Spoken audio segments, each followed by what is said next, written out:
ദൈവനാമം മഹത്വപ്പെടുമാറാകട്ടെ. മനോഹരവും അനുഗ്രഹിക്കപ്പെട്ടതുമായ നല്ലൊരു പ്രഭാതവും കൂടെ ദാനമായി തന്ന സർവശക്തനായ ദൈവത്തിന് നമുക്ക് നന്ദി പറയാം. അനേകം പേർക്ക് ലഭിക്കാത്ത ഈ മനോഹരമായ പ്രഭാതം ദൈവം നമുക്ക് ദാനമായി നൽകിയില്ലേ?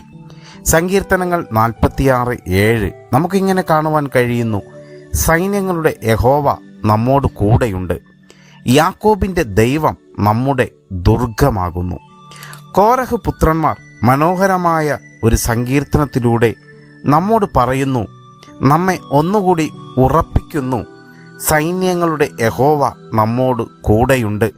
അതേ പ്രിയമുള്ളവരെ, ഈ പ്രഭാതത്തിലും സൈന്യങ്ങളുടെ യഹോവ നമ്മോട് കൂടെയുണ്ട്. അതുകൊണ്ടല്ലേ പലരും ഉണരാതിരുന്നപ്പോൾ നാം ഉണർന്നത്, നാം ഈ പ്രഭാതം കാണുവാനിടവന്നത്.